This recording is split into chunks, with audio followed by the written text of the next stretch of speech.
Salve, salve, galera! Vamos a mais um Rumo à Posse. Hoje nós vamos falar sobre uma banca chamada Unespar, que faz concurso basicamente para o estado do Paraná, certo? Bom, vamos lá.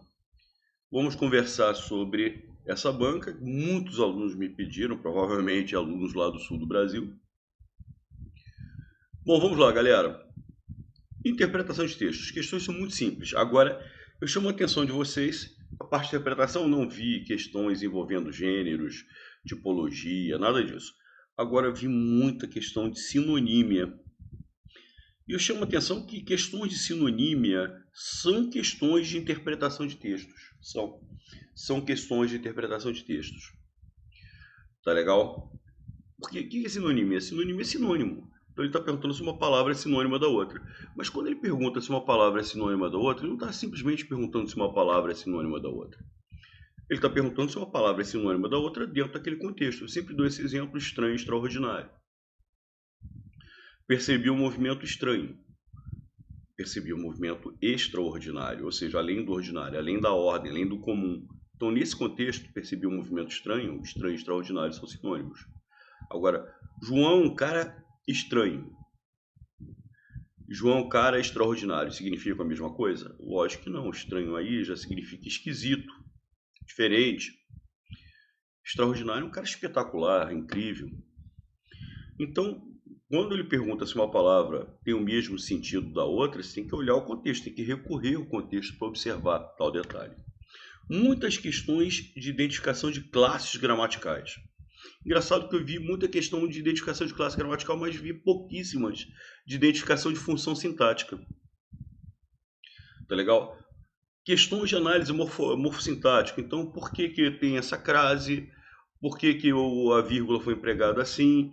Então, muita questão envolvendo a análise morfossintática. Questões de crase. Muita questão de identificação de frase certa e frase errada. Então, você tem crase, pontuação, concordância, regência, colocação pronominal. Em relação à ortografia, eles gostam muito de trabalhar a questão da nova ortografia, sobretudo na parte de acentuação. Vocês vão ver isso. Então, se você está em dia aí com as regras de acentuação, com as alterações que aconteceram com o novo acordo ortográfico, importante. Além disso, também vi questões de figuras de linguagem. Vocês vão ver isso comigo.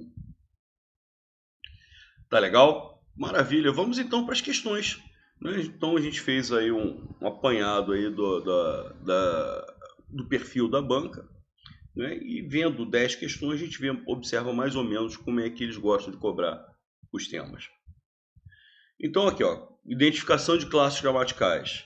Depois da ideia de tempo, é um advérbio de tempo. Pô, já chegamos à resposta, hein?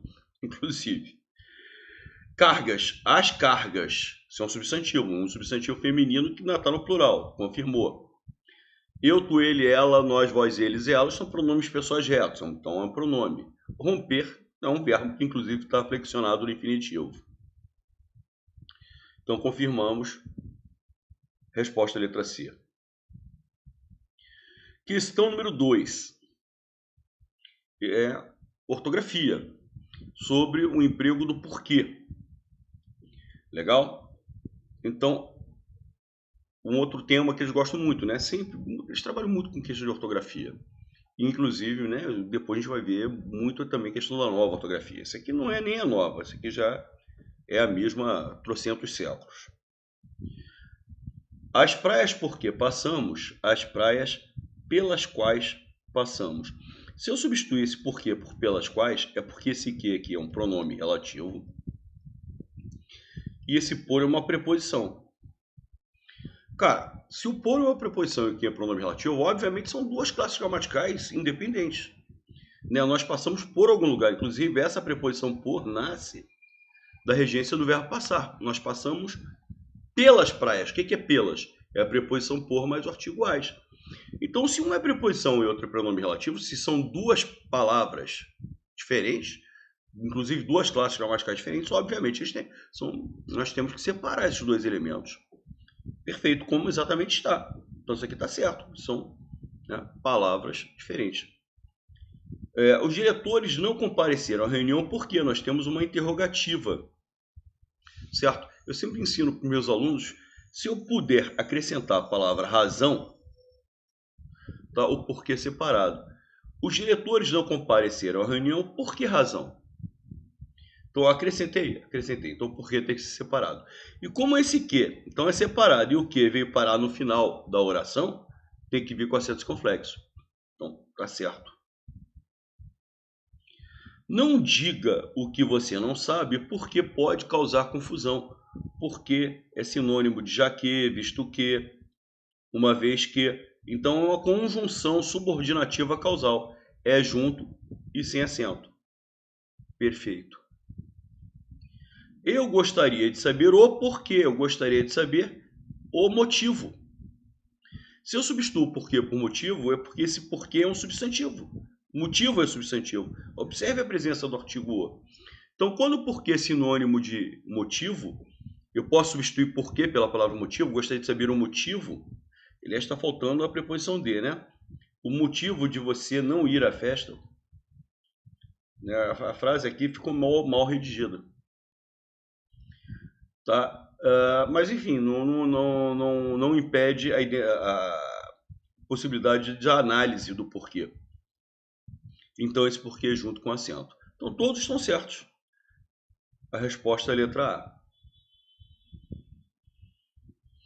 Questão 3, novamente, é uma questão de ortografia, em que ele pede a alternativa em que, tá? Olha lá, as palavras não sejam mais acentuadas. Você vê claramente que ele quer que você saiba as novas regras de acentuação. Frequência, palavra paroxítono terminada em ditongo, continua com acento. Balaústre, então frequência continua com acento. Balaústre também. Um detalhe, balaústre, esse U, tá?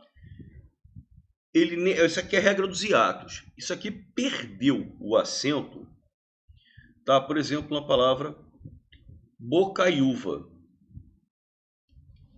O U continua isolado, a sílaba não é a primeira, só que antes eu tenho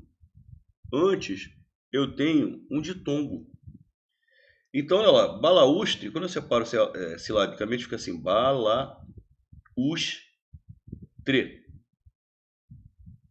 balaústre. Antes não vem o ditongo. Agora, bocaiúva, antes eu tenho ditongo ai. Mesma coisa, feiura, feiura. Feiura, antes da nova ortografia, tinha acento. Mas feiura, o que acontece? O U está isolado, mas ele é precedido de um ditongo.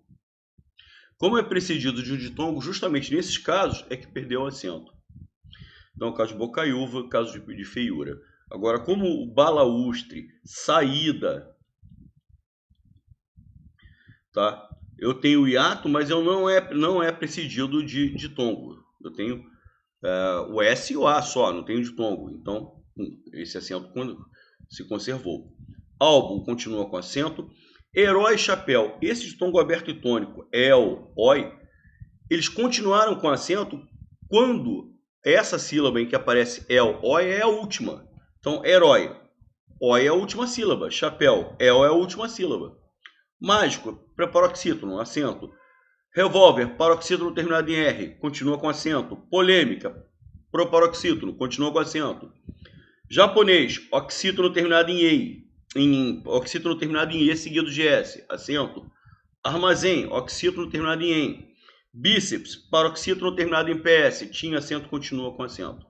Bom, ideia. Lembra o que eu falei sobre herói? Tá? Olha só, menestrés. R$1.000. Aquela moeda, né? Isso lá da década de 40. Réis é a única sílaba. Se é a única, ela é a primeira e é a última. Então ela não deixa de ser a última, obviamente. Vai levar acento. Menestrés vai levar acento. Só que ideia é assim, ó. Ideia. Esse ditongo aberto e tônico e não está na última sílaba. Tá? Então isso aqui tinha acento antes da reforma ortográfica. Com a nova ortografia, perdeu o acento. Tá? Então, por quê? Porque esse ditongo aberto e tônico ei não está na última sílaba. A mesma coisa acontece com o heróico. Herói continua com acento, porque o oi está na última sílaba. Heróico não. O oi não está na última sílaba. O oi está na penúltima sílaba. Olha lá, ainda tem co depois. Perdeu o acento. Herói continua com acento, heróico não.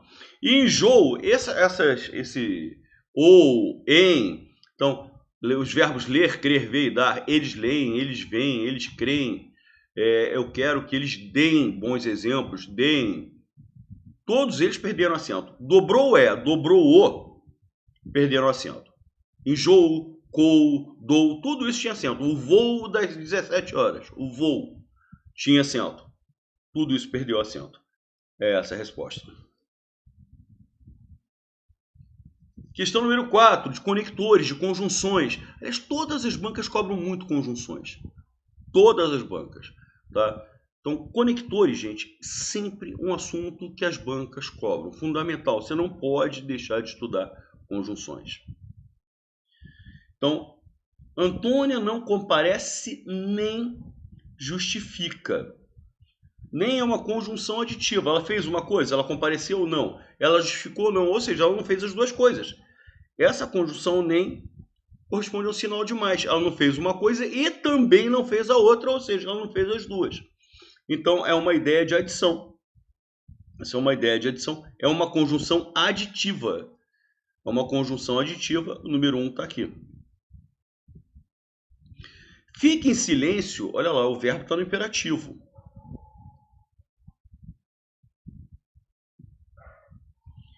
Tá? O verbo está no imperativo. Maravilha. Fique em silêncio porque elas estão estudando. Então eu estou explicando, eu estou esclarecendo essa ordem. Tá legal? Eu estou explicando, estou esclarecendo essa ordem. Maravilha. Então, ideia de explicação. É uma conjunção, o que é sinônimo de porquê, já que, visto que. Explica essa ordem que está sendo dada. Então, 2 aparece aqui. Maravilha. Não foram aprovados, todavia apresentaram boas notas. O mais é sinônimo, todavia é sinônimo de mais, de porém, de contudo, todavia. De entretanto, de no entanto. Olha lá, eles foram aprovados? Não. Porém, apresentaram boas notas. Olha só a ideia de adversidade, de contrariedade, de oposição. O fato de eles não serem aprovados não significa que eles não tiveram boas notas. Sim, eles tiveram boas notas, só que infelizmente não conseguiram colher o resultado. Então essa é uma ideia de oposição, de adversidade, de contrariedade, de contraste, de contraposição. Então, o número 3 é aqui. Guardarei um bom dinheiro esse ano, logo poderei viajar.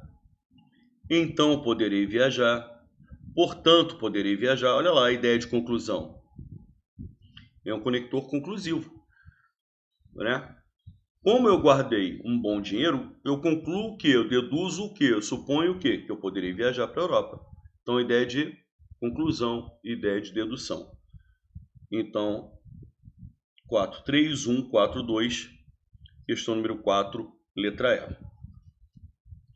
Sempre, né? Todas as provas. Aqui é engraçado que são todas conjunções coordenativas.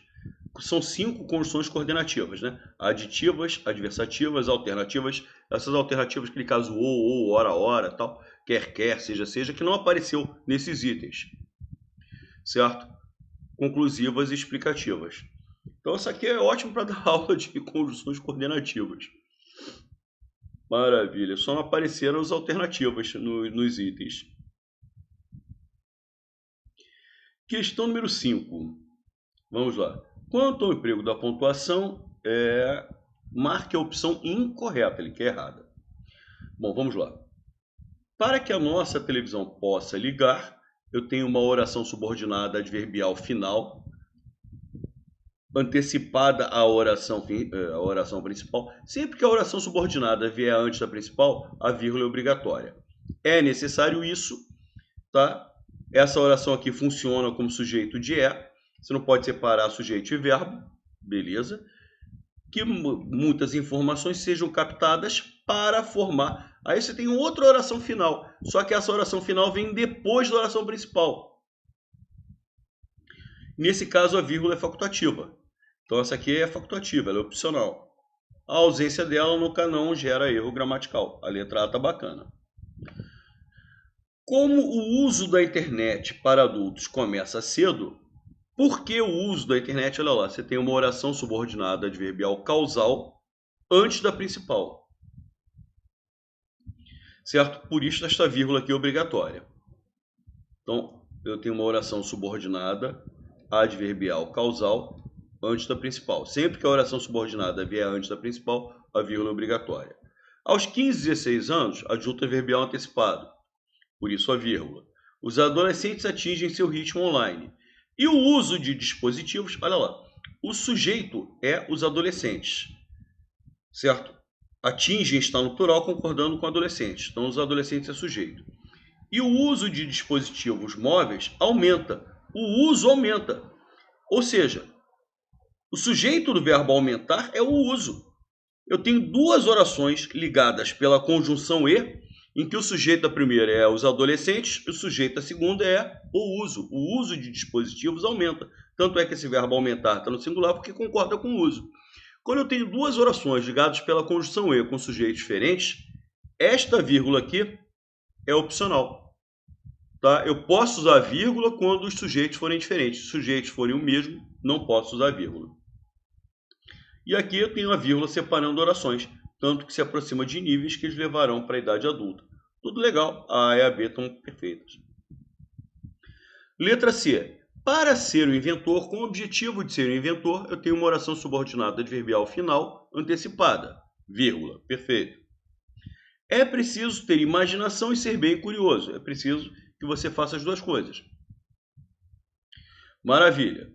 Também é importante observar tudo o que acontece ao redor e sempre procurar soluções para cada problema. Tem a conjunção e. É importante fazer isso e é importante procurar. Não vejo nada de problema. Se você ainda é criativo, adora tecnologia e não tem medo, opa, quem é o sujeito do é? Se você é criativo. Se você adora tecnologia, opa, e se você não tem medo, o sujeito de é o pronome de tratamento você, o sujeito de adora é o pronome de tratamento você, e o sujeito de tem, não tem, você não tem medo, é também o pronome de tratamento você. Eu tenho 3 orações, certo? Em que, entre as duas primeiras, como não há conector, eu usei a vírgula, só que entre as duas últimas, eu também usei a vírgula, só que eu tenho a conjunção e. O problema todo é que o emprego desta conjunção e permite a presença da vírgula se os sujeitos forem diferentes. Mas o sujeito de adora é o pronome você, que está subentendido aqui, porque já apareceu na primeira oração. Ele está elíptico na segunda.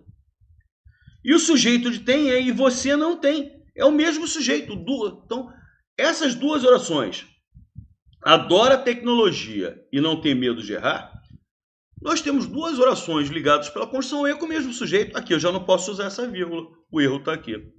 Sutil pra caramba essa questão. Sutil, difícil, bonita a questão. O ar-condicionado funciona quase como as geladeiras. A partir de uma substância, aí eu tenho um aposto explicando, né, qual é o nome dessa substância. A partir da substância capaz de resfriar o ar do ambiente e lançar aquele friozinho gostoso. Esse aqui é o friozinho gostoso, o qual espanta o calorão. Esse aqui é um pronome relativo, introduz oração adjetiva. Certo? Essa oração adjetiva, ao colocar a vírgula, passa a ter caráter explicativo. Legal, perfeito. Corpo arredondado, cabeça pequena, patas curtas e asas pequenas, por uma carapaça colorida. Eu tenho elementos com a mesma função sintática separados pela vírgula. É uma enumeração. Tudo ótimo. Essas são as joaninhas. Aí ele explica o que são as joaninhas. É um tipo de besouro. Atualmente, adjunto adverbial antecipado, são conhecidas cerca de 5.000 pessoas, 5.000 espécies desse inseto pelo mundo. E as cores variam. Eu tenho duas orações ligadas pela conjunção E com sujeitos diferentes. Então, olha lá, cerca de 5.000 espécies são conhecidas. Então, cerca de 5.000 espécies o sujeito de são. E o sujeito de variam é as cores. Eu tenho duas orações ligadas pela conjunção E com sujeitos diferentes. A vírgula é facultativa. Sujeitos são diferentes, eu posso usar ou posso não usar a vírgula.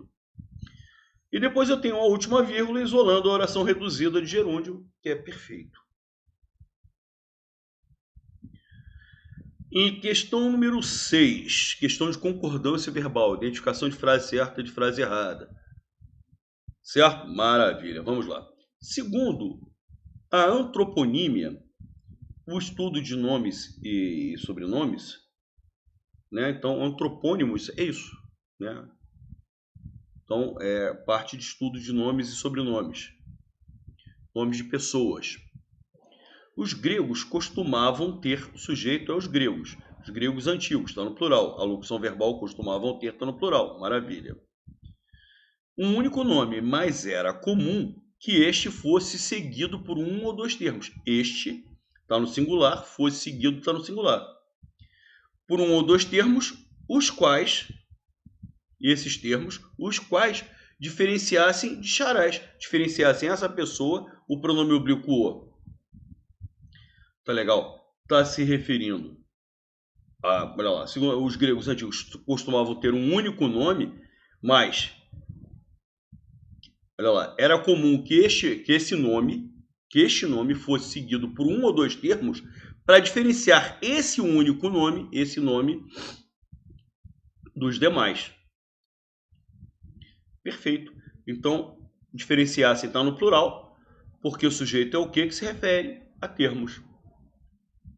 Bom, vamos lá. Letra B. Atualmente, cerca de 90% dos casais, os quais se separam.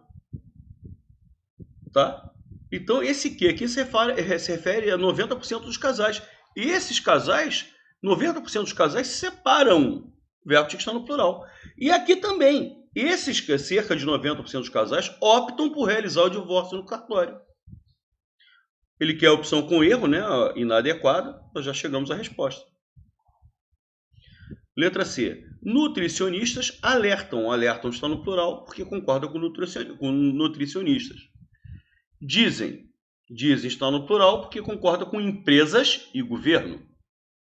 E eu tenho o verbo haver. Verbo haver no sentido de existir é um verbo impessoal. Só pode ser flexionado na terceira pessoa do singular. É um verbo impessoal, não tem pessoa, não tem sujeito. Riscos não é sujeito, riscos é objeto direto. Letra D. Enquanto os correios fazem o envio, fazem, está no plural, concordando com os correios. Tá? Levam. Gente, repare que eu estou procurando só os verbos. A questão de concordância verbal. Quando você vê questão de concordância verbal, é a relação entre verbo e sujeito. Então, repare, eu estou procurando os verbos. Fazendo está no gerúndio. Então, esse não tem como flexionar. Levam, opa, está no plural. Então, o verbo tem que estar no plural. Quem é o sujeito? As transportadoras. Os transportadores estão no plural. Então, o verbo concorda com o sujeito. Letra E. Vou lendo. Está ali em capital, tal, estava. Opa, isso é verbo. Uma equipe de construção civil estava trabalhando. Quem é o sujeito? Uma equipe. Está no singular, estava. A forma verbal estava encontra-se no singular. Perfeito. Tá, continuo lendo. Opa. Fez. Uma equipe de construção civil estava trabalhando na fundação de um novo prédio quando essa equipe fez uma descoberta. Fez também concorda com a equipe. A 1,5 metro. Isso aqui é erro, tá? Tá errado. Só que, olha lá, ele pede erro de concordância verbal, galera. Isso aqui não é erro de concordância verbal, isso é erro de concordância nominal, porque é 1,5 metro. Então, o erro aqui não é do verbo, não é da concordância verbal. Então, é 1,5 metro, porque ele tem que concordar com 1, não com 5. Porque é 1,5 metro. Esse 0, esse 5 aqui corresponde a meio. A 1,50 metros. Tá? Se fosse assim, a 150 centímetros, aí sim, no plural, porque são 150, mas é 1,5 metro. Mesma coisa, 1,2%. o verbo tem que vir no singular, não concordando com 2, mas sim com 1%. Bom, mas como esse erro não é de concordância verbal, erro de concordância nominal, isso não elimina a questão. Erro de concordância verbal, a relação entre verbo e sujeito. Estavam, encontra-se no plural, porque os restos de um navio estavam. Tá? Então estavam os restos do navio, navio afundado, aí eu tenho o verbo haver no sentido de tempo passado, no sentido de tempo decorrido, que também é um verbo impessoal. Beleza. Questão número 7, questão de crase, que ele pede uma alternativa em que apresenta um caso de crase facultativa. Esses consumidores podem até ter sido leais, a marca ter sido leais ao trabalho, leal a alguma coisa, leal pede, né? O leal ou leais está no plural, pede o emprego da preposição a, e eu tenho o artigo a de a marca. Maravilha. Então a letra A é obrigatória. Quando eu substituo o elemento feminino pelo elemento masculino, é leais ao símbolo, ao signo. Você vê. Quando eu substituo o elemento feminino pelo masculino, passa de a para ao. Maravilha. Devem ser feitas diretamente a Diana. Gente, Diana é nome próprio. Antes do nome próprio, o artigo é opcional. Tá? Tanto é que se eu substituir por João, eu tanto poderia falar a João, só a preposição a, ou ao João, que é a preposição a com o artigo o. Então, antes do nome próprio, a preposição a existe. Porque olha lá, as encomendas devem ser feitas diretamente a alguém. A preposição a existe. Só que antes do nome próprio, o artigo é opcional. É opcional. Então, eu posso usar só a preposição ou preposição em artigo. Ou seja, a crase aqui é facultativa. É essa a resposta. Não é à toa, isso é uma locução adverbial feminina. Essa locução adverbial feminina ela já é naturalmente craseada. A crase é obrigatória. Nós nos referimos àquela viagem, nós nos referimos a essa viagem. Se eu substituir aquela por essa, a preposição a apareceu, eu sou obrigado a colocar a crase no aquela.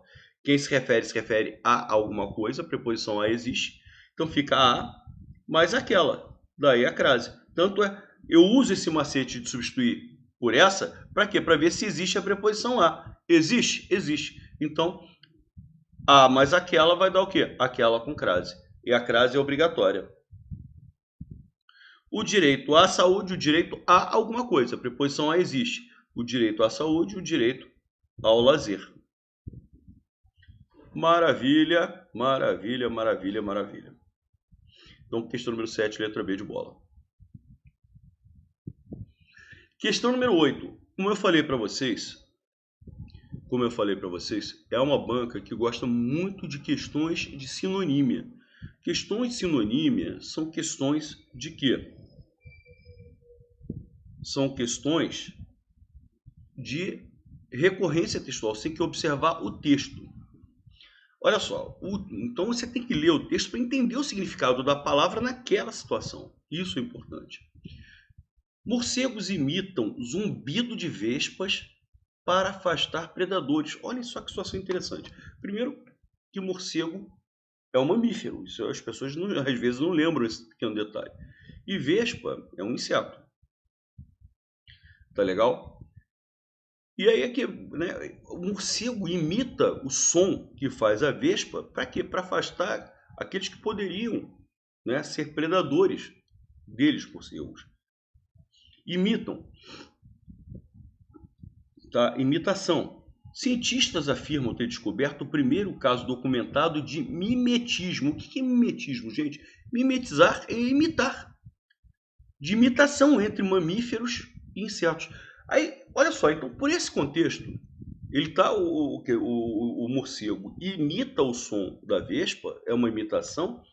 Então, se é uma imitação, o que ele procura? Ele procura algo que fique o mais parecido possível. Certo?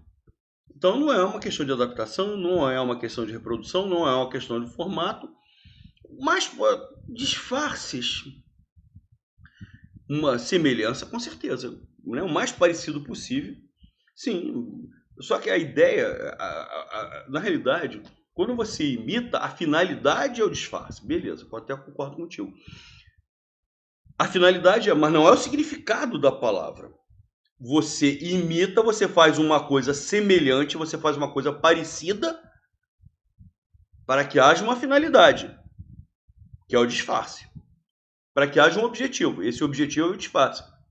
Então, o disfarce não é sinônimo de mimetizar, de fazer algo parecido, de fazer algo semelhante, de imitar. O disfarce seria a finalidade dessa ação, o objetivo dessa ação. Então, eu já tendo a marcar a letra D de dado. No mundo animal, cada um desenvolve sua estratégia de sobrevivência. Manobra cairia bem, eu acho. Seu plano também cai bem. Opa! Né? Pô, tem um plano de sobrevivência. Cada espécie, né, tem uma estratégia. Procura criar um subterfúgio, uma malandragem para poder sobreviver. Então é um plano, é uma estratégia, lógico. Em muitos casos, uma boa pedida é se disfarçar de uma espécie perigosa. Você pode se disfarçar de uma espécie que aparentemente se representaria um perigo para o seu predador, ou impalatável, aquilo que daria um paladar ruim, que desagradaria ao paladar. Se é ruim para o paladar, porque geraria um gosto ruim. Não é que não seja comestível. Comestível é uma coisa que você não pode comer. Outra coisa é que não seria agradável ao paladar. Opa, com tudo isso, obviamente a resposta só pode ser letra D de dado. Bom, vamos lá. Deram a linda Clarice uma gatinha mimosa. Olha lá, questão... Eles que eu falo, na realidade, eles fazem muito mais análise morfossintática desse jeito, né? Eles pegam uma frase e vão fazendo uma análise morfossintática. Agora, eu repito, cai menos isso aqui, dessa parte de identificação de função sintática, do que da parte classe gramatical. Classe gramatical você encontra em tudo que é prova. Análise morfossintática de identificação de função sintática, muito menos. Tá? Não é que não cai, mas cai menos do que classe gramatical. Isso ficou muito claro. É uma frase nominal. Não é uma frase nominal, por quê? Porque eu tenho o verbo. Deram uma forma verbal. Tá? É o verbo dar no pretérito perfeito do indicativo. Uma frase nominal é quando você fala com alguém e não usa verbo. Tá legal? Então, por exemplo, eu tô chateado com alguém. Fora daqui! Fora daqui, fora é advérbio, daqui também. Fora daqui, João! Isso é uma frase nominal, não tem nenhum verbo. Então não é o caso. A linda Clarice é um termo craseado. Se é craseado, é preposicionado. Obviamente não pode funcionar como sujeito. O termo gatinha mimosa é classificado como predicativo do objeto. Olha lá, deram a linda Clarice uma gatinha mimosa. Quem dá alguma coisa. Está dando o quê? Uma gatinha mimosa. Uma gatinha mimosa completa diretamente o verbo dar sem preposição. Então, na realidade, não é predicativo do objeto, é objeto direto.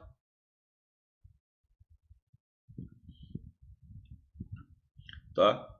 Isso aqui é objeto indireto. Quem dá alguma coisa a alguém. Então, a linda Clarice, inclusive, complementa a ideia do verbo dar com a preposição a. Isso aqui é objeto indireto. Quanto à predicação, o verbo da oração é considerado transitivo direto e indireto. Sim, quem dá alguma coisa, uma gatinha mimosa, objeto direto, a alguém, a linda Clarice, objeto indireto. Então, se eu tenho o objeto direto e o objeto indireto, é porque o verbo é bitransitivo ou transitivo direto e indireto. O verbo da oração é considerado impessoal. Gente, você sabe qual é a possibilidade desse verbo ser impessoal? Zero. Por quê? Porque o verbo dar está no plural.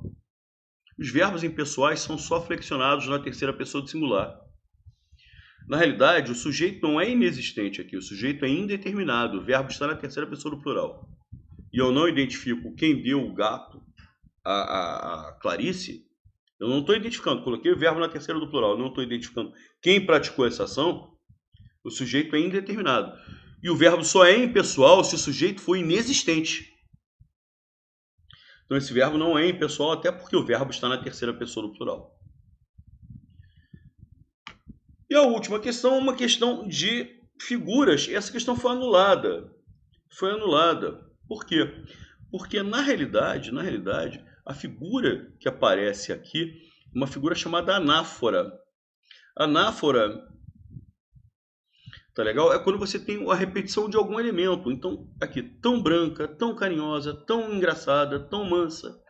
Então, essas figuras, a anáfora representa a repetição de algum elemento, de uma estrutura. Tom Jobim, é pau, é pedra, é o fim do caminho, é um pedaço de toco, é um toco sozinho. Esse que está sendo repetido no início de cada verso, né, define um caso de anáfora. Anáfora, então, é a repetição de uma estrutura. Não se trata disso, não se trata daquilo, não se trata disso. Se repetiu uma estrutura, ou às vezes uma única palavra, mas iniciando orações, iniciando frases, iniciando versos, um poema, isso caracteriza uma anáfora. Então a questão foi anulada por causa disso. Tá? E eu acho que na hora que eles fizeram a questão, eles confundiram anáfora com anacoluto. Tá? O que é anacoluto? Anacoluto é quando você tem um termo que não tem uma relação direta com o restante da oração. Por exemplo, meu primo, vírgula, acabei de saber